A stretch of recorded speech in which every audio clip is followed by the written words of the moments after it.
The war had raged for generations.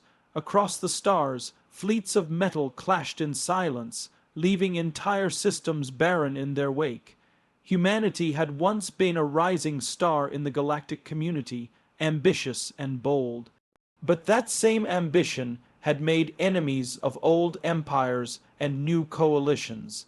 It began with a trade disagreement, a minor border skirmish, and then the usual escalation into total war. The coalition of advanced species, vast in number and ancient in power, decided that humans were a mistake, a volatile anomaly in the galactic equation, and so they moved to wipe Earth from the stars. Humanity fought, not because it expected to win, but because surrender was never in its nature. With each defeat, humans dug deeper, improvised, retaliated. They unleashed black hole mines, AI-led suicide fleets, and neutron, bomb-laced colonies, burning their own territory rather than let it fall. The cost was unimaginable. Billions died. Mars was glassed. Europa turned into a graveyard. Earth's moon shattered in the opening salvo of what the survivors called the last siege. But in those final days, when every satellite had gone dark and the last orbital defense platform flickered like a dying candle, the Earth governments, what remained of them, activated a protocol buried so deep in classified layers that even most generals had forgotten it existed. Project Eden, it wasn't a superweapon, not in the way the Coalition expected. There was no quantum warhead, no gravity implosion device, no planet, killing AI. What Earth had built, in the secrecy of a long, abandoned Antarctic vault, was something different. A child, grown in zero, G-Labs, educated by the collective knowledge of humanity, trained not in combat, but in empathy, language, art, myth, and dreams. He had no armor, no implants, no weapons, only a thin, tattered storybook, bound in leather, filled with Earth's oldest tales. The scientists who raised him didn't see him as a weapon, they saw him as a mirror, a being designed to reflect back to the galaxy all that was good and noble in humanity, even if that humanity no longer existed. He was the culmination of everything Earth could offer that no machine or alien empire could replicate: the ability to imagine, to hope, to inspire. They named him Eden. As the last transmission left Earth's surface, it was not a cry for help. It was not a call to arms.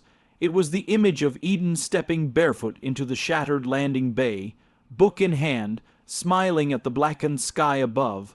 No guards, no escort, just a child, and the stories of his people. The Coalition's generals, orbiting in their massive dreadnoughts, laughed.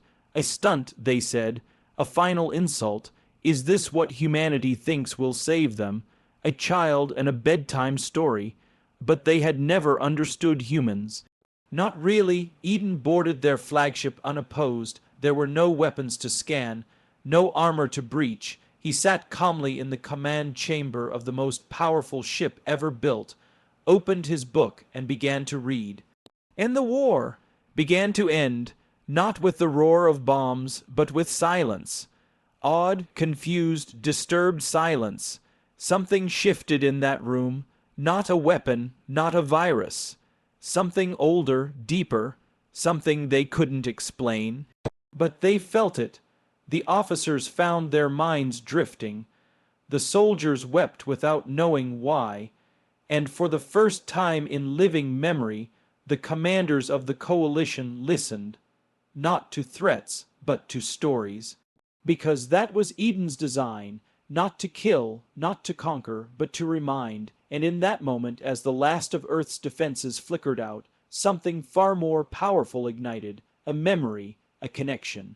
A spark. The arrival of Eden aboard the Coalition flagship was met with skepticism and derision. What could a human child possibly achieve where legions of warriors and fleets of dreadnoughts had failed? The officers, hardened by centuries of military campaigns, sneered as Eden walked their halls. The storybook clutched under one arm, his eyes wide with curiosity rather than fear. But behind their scoffs and threats lay something more primal: confusion. This was not protocol, this was not war, this was something else entirely, and for beings bred in systems of hierarchy, rules, and expected outcomes, unpredictability was terrifying. Eden's first words weren't of surrender or defiance. He asked them questions about their home worlds, their songs, their childhoods. Many didn't answer, some barked orders to remove him, but a few, curious or perhaps charmed despite themselves, indulged the child's inquiries. In those moments, something subtle began to shift. The walls that generations of conflict had built weren't crumbling yet, but hairline fractures formed. He opened his book. The stories were simple, tales of underdogs and tricksters, of brave children and compassionate monsters, of humans facing impossible odds and emerging changed. Eden read them aloud in the Coalition's language, flawlessly, not translated by a machine, but spoken with understanding, emotion, and a rhythm that stirred something deep in even the most jaded soldiers. These weren't just Earth's stories, they were universal. The Coalition began to recognize echoes of their own myths, their own forgotten legends, hidden in the folds of the human tales. In a galaxy ruled by logic and cold calculation, where wars were decided by mathematics and strategy, the power of storytelling had been dismissed as obsolete. But Eden's words bypassed logic. They went to the heart. For the first time, the Coalition officers began to feel, not duty, not fear, not superiority, but empathy, and it terrified them. As the days passed, Eden was not confined. No guard could bring themselves to do it. No admiral could justify it. He wandered the flagship freely, asking questions, listening to the crew, telling them stories from his book, and inventing new ones as he learned more about the people around him. With every word, he built bridges not between species, but between minds, minds long walled off by propaganda, arrogance, and history. News of Eden spread like wildfire through the Armada. Other ships requested his presence. When he arrived, he was treated with awe, not as a prisoner, not even as an ambassador, as something ancient, something sacred. Some whispered he was not a child, but a living avatar of human resilience, proof that Earth had evolved something the rest of the galaxy had lost, the ability to feel pain and still tell stories, and yet not all were moved. There were those who saw Eden as a trick, a psychological weapon. The high strategists of the Coalition demanded he be analyzed, dissected, neutralized, but even among them there was hesitation. His mere presence disarmed their certainty. He didn't argue, he didn't plead, he simply told stories, and those stories lingered. Finally, in a meeting of the Coalition's core council, Eden was brought forth. The most powerful minds of 100 species sat in a grand chamber, prepared to judge humanity's last offering. He did not make a speech. He opened his book. He read a single story. It was about a village that had nearly destroyed itself out of fear of a monster in the woods, only to find the monster was a frightened child, misunderstood and desperate for connection. It was not subtle, but it didn't need to be. When the story ended, there was silence, and then applause, hesitant, scattered, but real. The war didn't end that day, but something more important happened. The idea of peace began to feel possible. And it started not with negotiations or treaties or concessions, but with a child, a book, and the courage to speak from the heart in a galaxy that had forgotten how. The Coalition had no defenses prepared for what came next. Not weapons, not fleets, not tactics, but dreams. The child named Eden had moved from flagship to outpost, from station to capital, and wherever he went, he left stories behind. The storybook he carried was no longer simply a collection of Earth's tales. It had become something greater, something viral in the most poetic sense. The coalition's citizens, bred and raised in rigid thought, in calculation and conquest, began to dream. It started in the lower ranks, technicians, cooks, janitors, the unnoticed backbone of every empire. They began telling Eden stories in their mess halls, scribbling them on corridor walls, whispering them before sleep.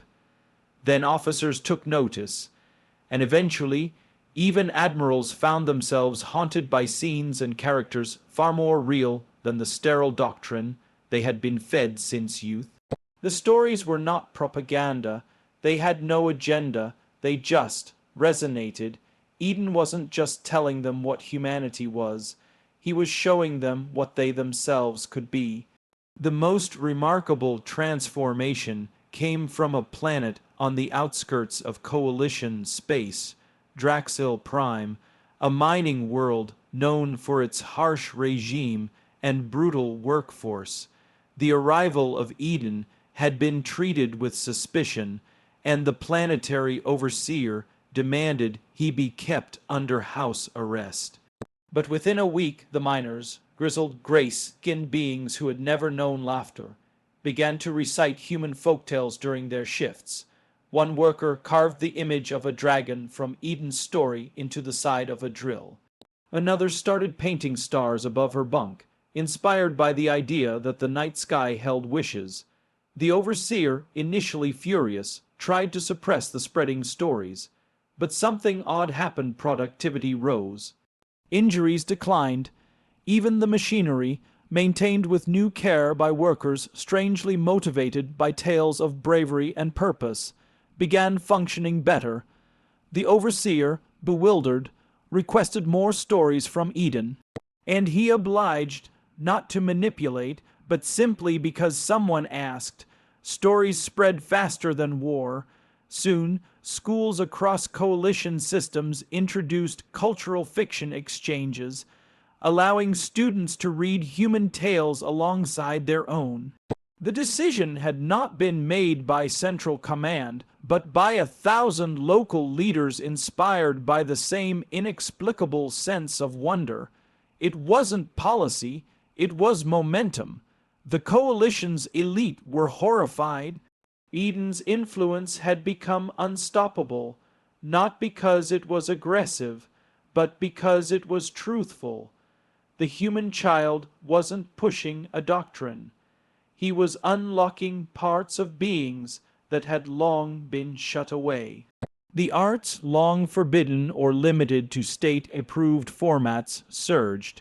A sculpture made of broken hull fragments, titled The Girl Who Saved the Star, received praise across 10 systems.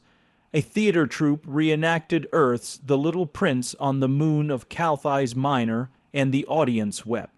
And still, Eden kept walking. He never stayed long in any one place. He would read, listen, ask questions, and then leave, often without notice.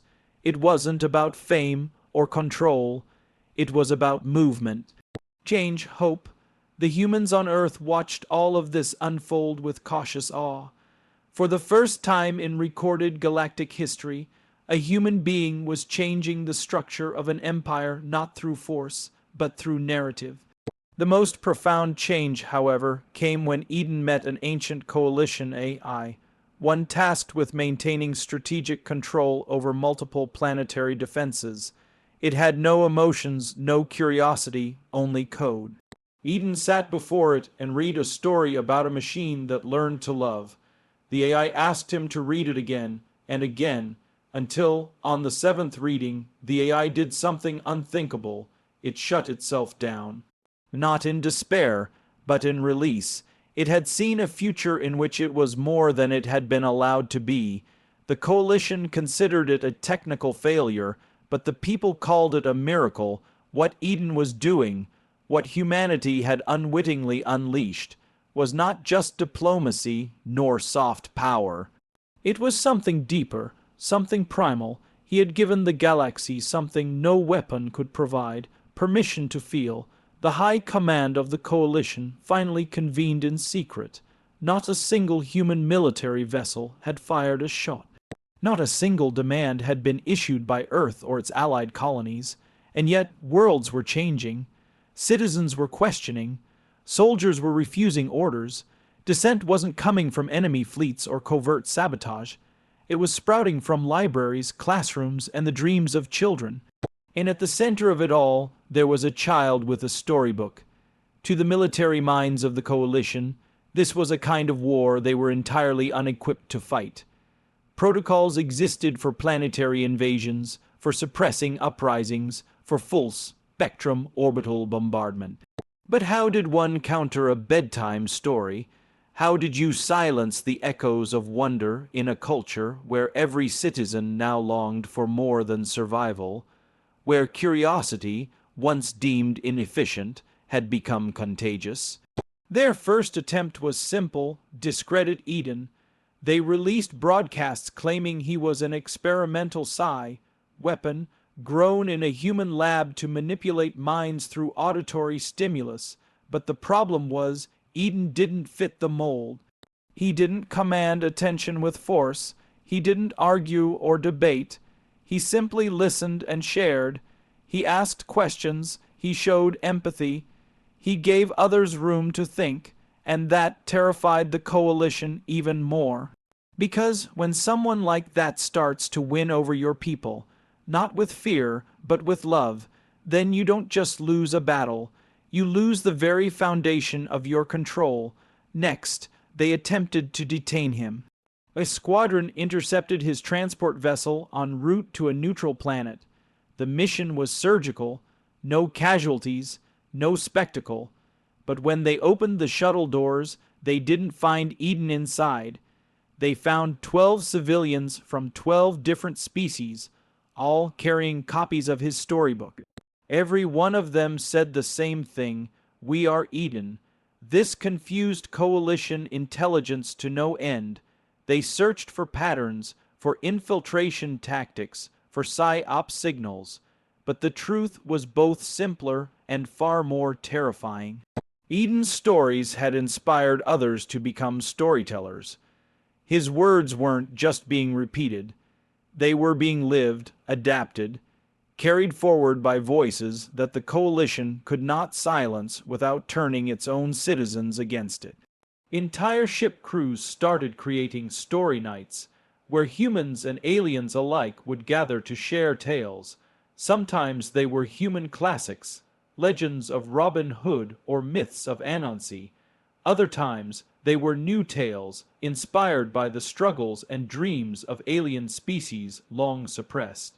The humans didn't insist on their stories being the best. That was the point. They insisted everyone had stories worth telling. One particularly powerful moment came when the Kithari, a species long known for its stoicism and brutal efficiency, declared a planetary holiday, the Day of Wonder. It commemorated the first time a Kithari child, after hearing Eden's tale of the boy and the star bridge, asked their parents if they could become an artist, not a warrior, not an engineer, an artist. To the child, it was a simple question. To the government, it was sedition. But when the Planetary Council tried to suppress the celebration, millions protested. The council backed down. And in their place, a new generation of leaders stepped forward. Ones who had grown up with Eden's tales whispered under their pillows. Meanwhile, Earth maintained silence. The human government made no speeches, issued no declarations, and deployed no fleets. They knew they didn't have to. Their final weapon had already been launched. Not in secret, not in shadows, but in the open, carried in the hands of a child. The coalition had trained for kinetic wars, for subspace sabotage, for bioengineered plagues. But they had never prepared for a cultural supernova, for a narrative infection that rewrote hearts and minds without ever crossing a border. And worst of all, they had no defense against it. Because you can shield a planet from radiation. You can intercept a missile, but you can't stop a story. Eden's influence wasn't immediate. In fact, when the child first stepped onto alien soil, he was dismissed entirely. A small human boy with a well-worn storybook under one arm. He was hardly the kind of ambassador or threat the Coalition expected, but that underestimation would become the first crack in their fortress. He began on the outskirts of civilization, refugee settlements, orphan stations, labor moons. These were the forgotten edges of the galaxy, populated by those deemed too poor, too weak, or too broken to matter. But to Eden, they mattered more than anything. He read to them, not treaties, not manifestos. Just stories, fables, legends, human fairy tales filled with hope and heartbreak, challenge and courage. The kind of stories that made listeners imagine a better version of themselves and then believe, however faintly, that they could become it. He read The Last Starflower to an orphaned brood of Zarl younglings who'd never seen a planet with soil. That night, they painted stars across the walls of their cargo, bay bunkers. He told the old man and the sea of light. To a mechanic from the insectoid Vensari I cast, who had never been told he was more than a tool. 2 cycles later, the mechanic submitted a design for a quantum wing drive that revolutionized civilian travel. Everywhere Eden went, he left no political pamphlets, no flags, no broadcasts, just the quiet echo of a tale that refused to die, and as the echoes grew louder, they spread far beyond the physical spaces he had visited. His stories moved faster than any ship, carried in whispers, shared in secret recordings, reinterpreted by alien minds into languages never meant for human thought. It wasn't long before someone tried to kill him. A coalition, aligned warlord on Gralax Prime, issued a bounty on the human boy. Assassins came. They found Eden in a field of bioluminescent vines, reading to a dozen native children. The assassins paused. Listened, then left. When asked later why they didn't take the shot, one of them simply said, "I couldn't. It reminded me of my daughter." That was the nature of the threat Eden posed. He wasn't destroying infrastructure. He was rebuilding souls. He wasn't undermining laws. He was restoring faith. The weapons he carried weren't steel or plasma. They were metaphors, parables, and dreams, and these proved far more durable than armor. Coalition officials began issuing bans on human literature. Storybooks were labeled subversive. Possession became a criminal offense on dozens of worlds. But banning stories only made them spread faster. People copied them by hand, smuggled them inside data drives hidden in music files, performed them as songs, as jokes, as riddles.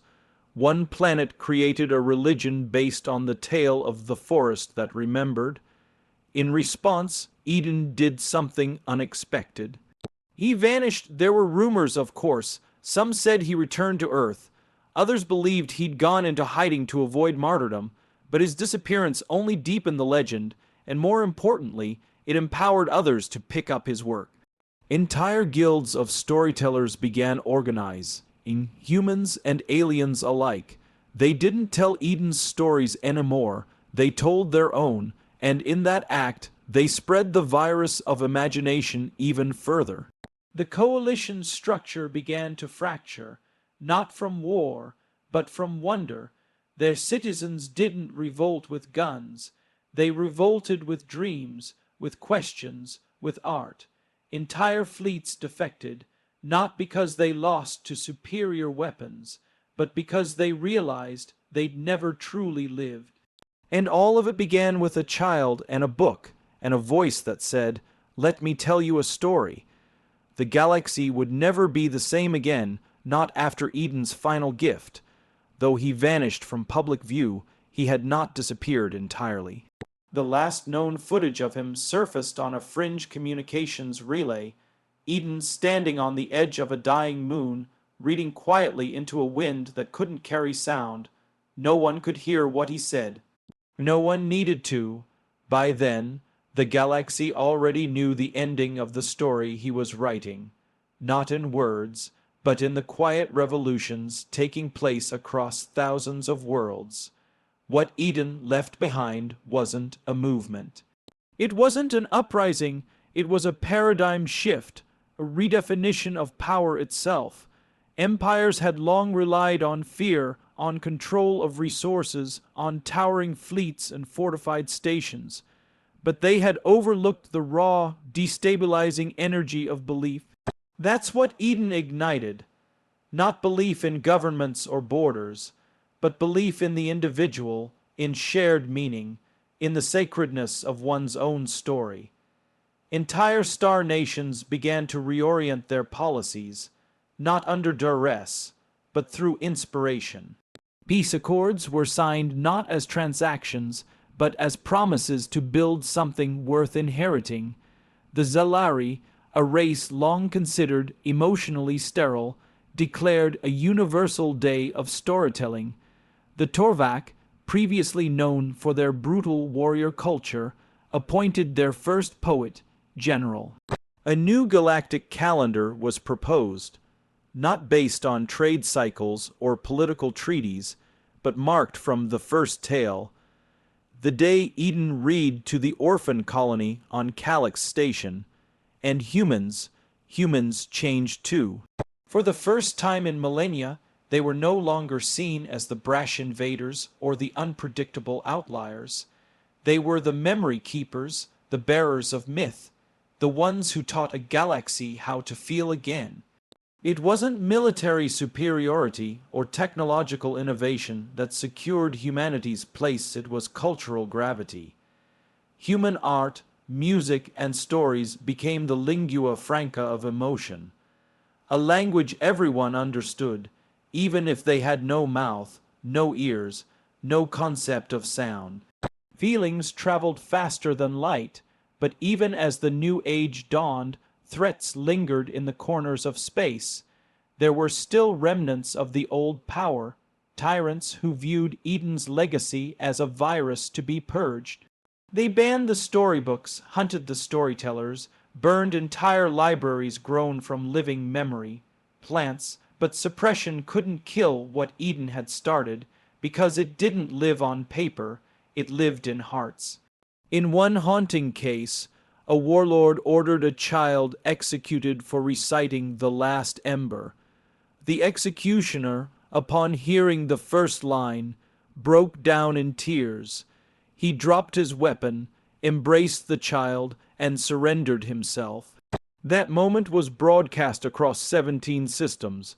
It sparked a mass defection and the collapse of 3 client state regimes. Not a single shot was fired. Even Eden's enemies had to adapt. Coalition remnants that survived rebranded themselves, trying to incorporate story, culture, and myth into their propaganda. But it never worked, because their stories were hollow, crafted not to inspire, but to manipulate. Audiences could tell. In a galaxy now awake to the power of truth, lies became easier to detect. Years passed, then decades. Eden became legend. Statues of him stood in both bustling metropolises and distant, wind-swept moons. But none captured him accurately. Some showed him as an elder sage, others as a glowing avatar of hope. But those who remembered knew he was just a boy, a child with a soft voice and a book full of dangerous dreams. Eventually, on the 100th cycle since the first tale, a universal beacon lit up across all major networks. It was a message encoded in a human language long since forgotten. Scholars scrambled to decode it. When they did, it read simply, "You're ready now. Tell your own stories." And they did. From that moment forward, every citizen of the galaxy was considered a storyteller. It became tradition that every child, regardless of species, would be gifted a book, blank one. They would write their own fables, their own truths, not for war, not for glory, but because stories, once unleashed, never truly die, and because somewhere out there in the dark between stars, Eden was still listening.